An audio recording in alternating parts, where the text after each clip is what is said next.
Hindi na yung okay. Para hindi mo pagkatukalan.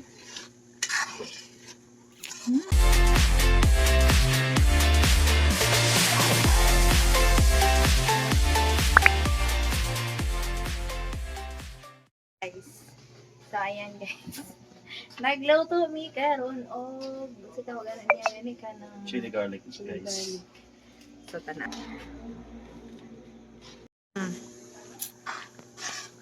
So, chili ra na.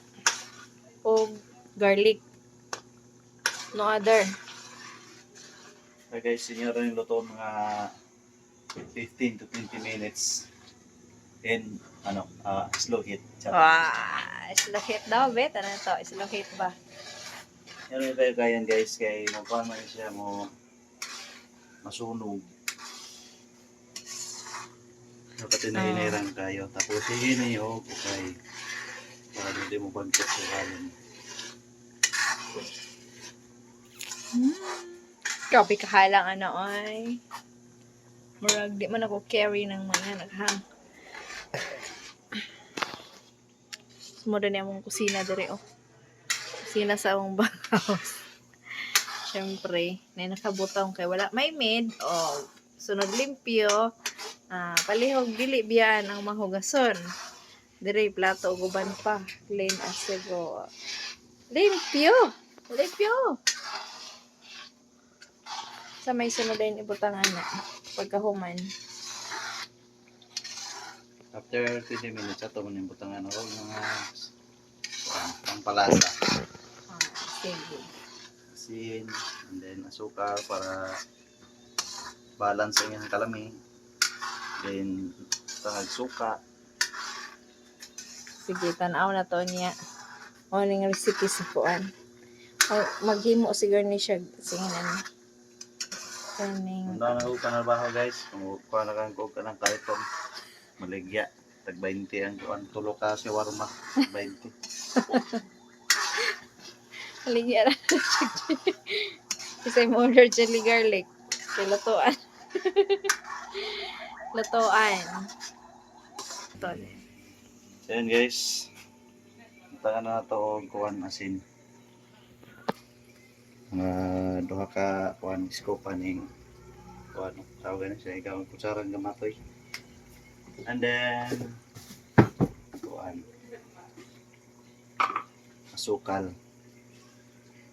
Para pang balance daw kibali sa harap. Kaya naman siya sweet and sour. Mga kuhan hap lang guys para chuyaks. Tapos kailangan daw hinay lang ang gayo para dili masunog ato ang garlic. And then ang asukal niya is dili mabigla kay basig may mo ni og kuhan. Kaning Kutsa. tawag na kanang sa kindi.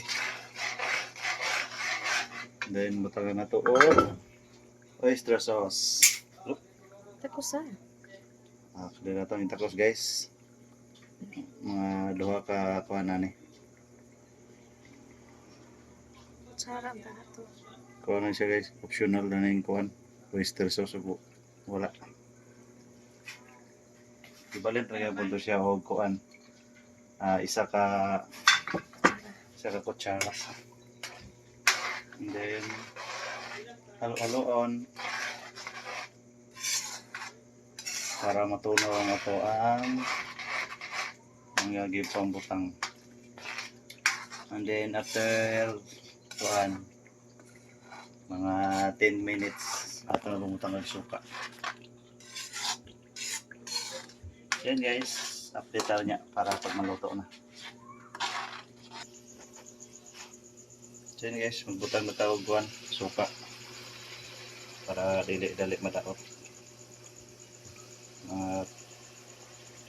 Tulong nga pong kataklog, ibalin talaga po na isa ka tablespoon. And then, tapos ang pasagdan siya mga 2-3 minutes na low heat. Saan na to ko yun. Yan. So okay na guys, nalay ko ni brown na siya.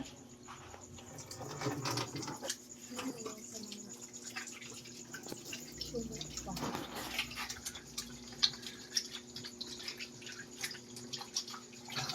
tara guys, lamig na sa mga siomay no.